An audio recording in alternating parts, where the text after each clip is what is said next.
शहर की सबसे पुरानी रूट वाली बस रोज की तरह सुबह सुबह धूल उड़ाती हुई स्टेशन से निकल रही थी। दरवाजे पर खड़े थे रामलाल, 55 साल के बस कंडक्टर। 30 साल से वही नौकरी, वही यूनिफॉर्म, वही टिकट मशीन, लेकिन ईमानदारी आज भी नहीं थी। टिकट ले लो भाई, आगे चेकिंग हो सकती है। बस अगले स्टॉप पर रुकी। 3 लड़के चढ़े। बीच में खड़ा था विक्रांत सिंह, मंत्री रघुवीर प्रताप का भतीजा। आंखों में घमंड, चाल में रौब। रामलाल ने मुस्कुराकर कहा, बेटा टिकट। विक्रांत ने जेब में हाथ डाला, फिर बाहर निकाल लिया। तुझे पता है मैं कौन हूं? रामलाल ने शांत स्वर में कहा। बस में सब यात्री होते हैं बेटा, नाम से फर्क नहीं पड़ता। बस में सन्नाटा छा गया। विक्रांत ने कॉलर पकड़ लिया। बहुत कानून सिखाता है, और जोरदार थप्पड़ मार दिया। रामलाल लड़खड़ा गए। टिकट मशीन नीचे गिर गई। कुछ लोग मोबाइल निकालकर वीडियो बनाने लगे, पर कोई आगे नहीं आया। विक्रांत उतरते हुए बोला, मेरे चाचा मंत्री हैं, ज्यादा ईमानदारी दिखाने की जरूरत नहीं।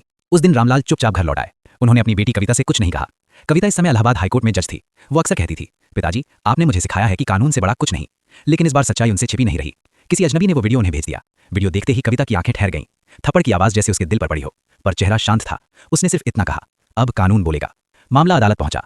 शहर में चर्चा थी, मंत्री का भतीजा है, बच जाएगा। कोर्ट का दिन आया। हॉल भरा हुआ था। मंत्री रघुवीर प्रताप खुद मौजूद थे। विक्रांत मुस्कुरा रहा था। जज की कुर्सी पर बैठी कविता। रामलाल पीछे खड़े थे, सिर झुका हुआ। आज वो पिता नहीं, सिर्फ एक पीड़ित कर्मचारी थे। वीडियो चलाया गया। हर सेकंड साफ था। कॉलर पकड़ना, थप्पड़, धमकी। वकील बोला, युवा है, गुस्से में गलती हो गई। मंत्री खड़े हुए, माननीय न्यायाधीश, छोटी सी बात है। कविता की आवाज शांत थी पर कठोर। सरकारी कर्मचारी पर हमला छोटी बात नहीं, कानून सबके लिए समान है। अचानक बचाव पक्ष ने आपत्ति उठाई। जज साहिबा, ये आपके पिता का मामला है, आप खुद को अलग करें। पूरा कोर्ट सन। ये चाल थी। अगर कविता हटती तो केस दूसरी बेंच में जाता, जहां दबाव काम कर सकता था। कविता कुछ पल चुप रही, फिर बोली, न्यायाधीश की निष्पक्षता रिश्तों से नहीं, निर्णय से साबित होती है। मैं इस मामले की सुनवाई जारी रखूंगी। हथौड़ा बजा। कुछ दिनों की सुनवाई के बाद फैसला आया। आरोपी विक्रांत सिंह दोषी पाया जाता है। 1 वर्ष की कठोर सजा और जुर्माना, साथ ही गवाहों को धमकाने की जांच के आदेश। कोर्ट में सनसनी फैल गई, लेकिन कहानी यहीं खत्म नहीं हुई। 2 रात बाद रामलाल के घर पर पत्थर फेंके गए। गुमनाम फोन आए, फैसला पलट दो।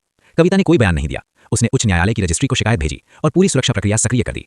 कुछ दिनों बाद कॉल रिकॉर्डिंग सामने आई। मंत्री के निजी सहायक की आवाज साफ थी, जज को दबाव में लाना होगा।